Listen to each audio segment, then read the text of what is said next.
Olá para você que está assistindo, eu sou o professor Gustavo e eu quero começar essa aula com uma pergunta. Quando eu falo em África, o que vem à sua cabeça? Então tome um tempinho para pensar. Bom, eu vou agora para o quadro, mostrar para vocês algumas coisas importantes para a gente poder começar a nossa conversa. Bom, vamos falar sobre a África do século XXI na aula de hoje. E é sempre bom localizar, certo? Então aqui nós temos o planisfério político. Então é o nosso planeta, planificado, representado de forma plana. Então aqui a gente tem o Brasil, onde a gente mora, e esse aqui é o grande continente africano. E aqui ao lado eu tenho o continente africano ampliado, que eu vou mostrar aqui para vocês. Então, quando a gente fala desse continente, o que vem à nossa cabeça? Com essa pergunta eu comecei a aula. E aí eu lembro muito do que os alunos me respondem. Por quê? Porque muitos tratam a África como se fosse um único país, e não como um continente com 54 países diferentes. Para alguns alunos é até difícil imaginar que alguns deles estão de fato no continente africano. Quer ver? Para muitos, países como o Egito, por exemplo, é difícil imaginar que eles estão na África, ou mesmo o Marrocos. Isso tudo porque, quando eu converso com os alunos sobre o continente africano, as imagens que eles têm na cabeça geralmente estão associadas a palavras como miséria, selva, deserto, pobreza, epidemias, guerras, conflitos.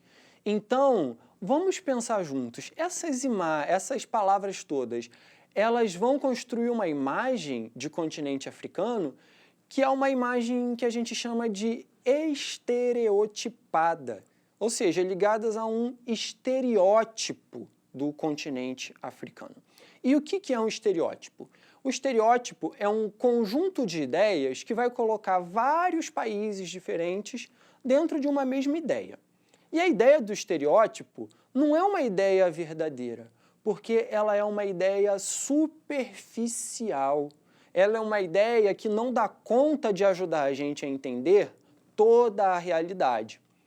E notem como o estereótipo do continente africano, ele é um estereótipo que leva a gente a pensar em coisas ruins, como guerras, conflitos, em geral, como fome, como epidemias, e levam a gente a pensar apenas em coisas ligadas à natureza selvagem, como as florestas e como os desertos. Não é que sejam mentiras sobre o continente africano, isso acontece lá, como acontece também em muitas outras partes do mundo. Mas notem que quando a gente fala de África, isso vira a definição do que é a África. E aí fica cada vez mais difícil a gente ouvir outras coisas sobre o continente africano, como, por exemplo, a diversidade cultural e a importância cultural da África. Isso muitas vezes vem junto com o que a gente chama de um preconceito religioso. Qualquer religião que tenha influência das religiões que têm origem no continente africano, principalmente na África subsaariana, na parte mais sul da África, sofrem um preconceito muito grande. E notem que muitas vezes a gente tem mais preconceito com as religiões de matriz, de influências africanas, do que com religiões de outras partes do mundo. Como quando a gente fala de Umbanda e Candomblé, as pessoas têm muito mais preconceito do que quando se fala de budismo, por exemplo. Então isso é tudo para a gente ir prestando atenção. E além da questão religiosa, a música, a arte, a culinária e por que não falar de outras riquezas como as riquezas naturais? O continente africano é riquíssimo em minério, diamante, é riquíssimo em petróleo. E hoje em dia, o mundo inteiro se volta para o continente africano porque o continente africano ele apresenta uma importância estratégica. Qualquer país que queira aprimorar os seus negócios, qualquer país que queira aumentar o seu poder, ele olha para a África e vê ali um continente com oportunidades incríveis para enriquecer. Mas isso não é tão recente quanto parece. Por quê? Vamos pensar juntos. Às vezes, quando eu peço para vocês pensarem em países industrializados, em países ricos, vem à cabeça países como Estados Unidos, como Japão, e muitas vezes países do continente europeu. Muita gente vai pensar em Inglaterra, em França, em Alemanha, e esses países eles enriqueceram muito. Se a gente for parar para pensar, a Inglaterra ela teve no seu solo a Revolução Industrial. É na Inglaterra que nasce a indústria moderna. E isso ajudou a Inglaterra a enriquecer muito. E a Inglaterra passou muitos anos sendo o país mais rico do mundo, né? E ela foi ser substituída nesse posto pelos Estados Unidos bem mais tarde. Contudo, a Inglaterra ela viu no continente africano uma oportunidade estratégica para esse enriquecimento, assim como a França viu, assim como a Alemanha viu, assim como mais tarde os Estados Unidos viram, assim como hoje em dia a China vê. Mas voltando lá no século XVIII, 1700 e tal, século XIX, 1800 e tal, qual era a oportunidade que o continente africano oferecia para quem queria enriquecer? Bom, no continente africano existiam aí muitos recursos naturais, como eu já falei, minério e também solos para se cultivar. Então, as grandes potências da Europa colonizaram, tomaram posse de territórios imensos no continente africano. E aí eles começaram a explorar os recursos naturais da África e a escravizar, a vender pessoas do continente africano para o trabalho, né? Então, isso tudo ajudou esses países da Europa a conseguirem recursos para construírem a indústria lá e a também, além de conseguirem esses recursos, a também terem mão de obra para trabalhar em outras colônias, como foi o caso do Brasil e de outros países da América Latina. Daí a gente pensa, então isso quer dizer que para a Europa se desenvolver e enriquecer, foi necessário que o continente africano fosse prejudicado, e muito prejudicado.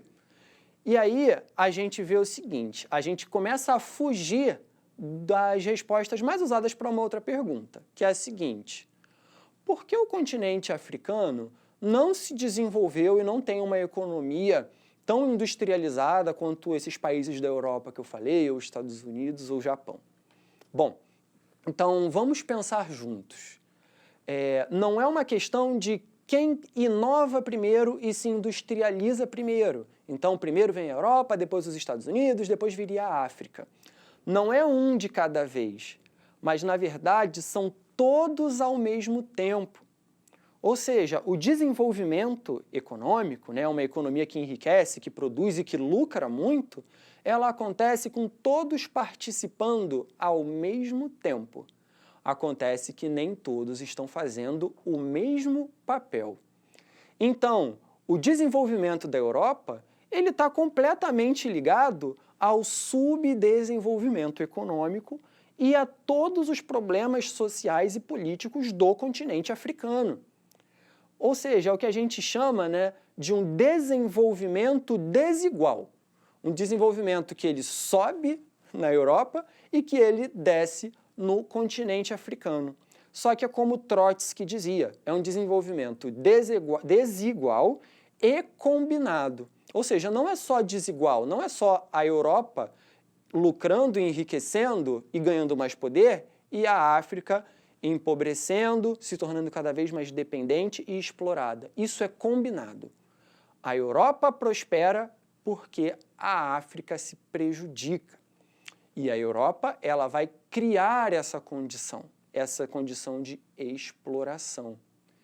Então, quando nós pensamos sobre isso, é muito importante a gente lembrar que o continente africano, ele também tem questões locais.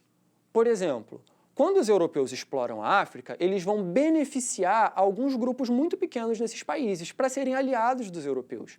E esses grupos enriquecem. Então a gente tem no continente europeu pequenas elites muito ricas, perdão, a gente tem lá nos países africanos, pequenas elites que enriquecem muito por causa dos acordos com os Estados Unidos, por causa dos acordos com os países europeus. E aí eles vão manter uma exploração dos seus próprios conterrâneos. Então você vai ter elites na África do Sul, em Angola, na Nigéria, no Egito, que vão favorecer isso, certo? E hoje em dia, no século XXI, título da nossa aula, essa situação ela continua, mas de uma outra forma. Por quê? A gente tem indústrias de tecnologia cada vez mais avançada e de serviços cada vez mais avançados em Estados Unidos, Japão, China e Europa. Então, eles precisam colocar algumas indústrias na América Latina, também no continente africano.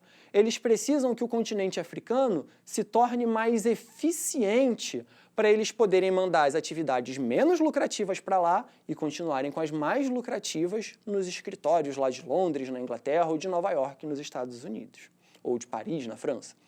Então, o que acontece? O continente africano ele está passando por uma série de melhorias para poder atrair esses investimentos. Então, o continente africano ele tem produzido cada vez mais riquezas. No continente africano, a gente vê os conflitos cada vez mais controlados, a gente vê o avanço de governos democráticos, o fim de ditaduras, né, as guerras cada vez mais controladas, justamente para receber esses investimentos. Que tipos de investimentos?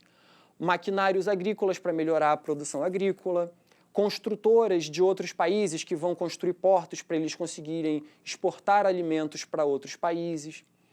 Então, o que acontece? A gente tem essa imagem de que o continente africano no século XXI, ele está prosperando, que as coisas estão melhorando lá. Mas as coisas melhoram apenas enquanto isso serve aos interesses dos países mais ricos do mundo.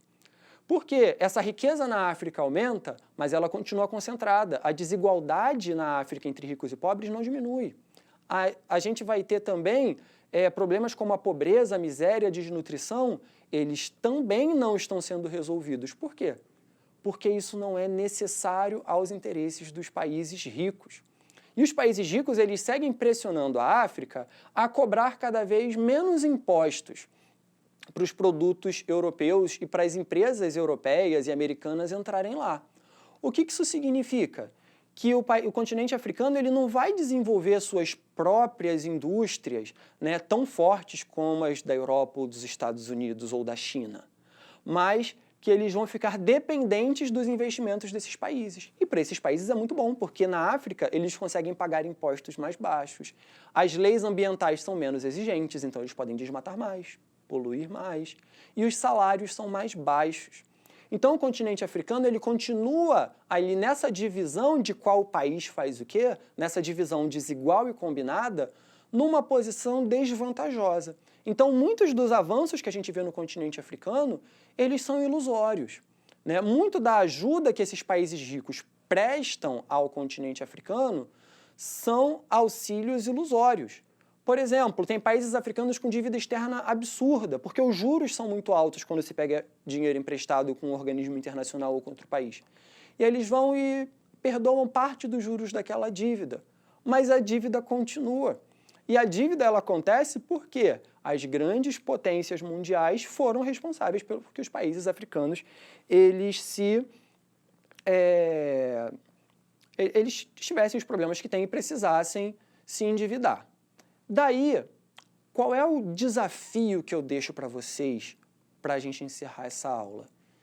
Que a gente pense o seguinte: o que é preciso para que o aumento da riqueza da África se traduza, se transforme em melhora da qualidade da vida para todas as pessoas?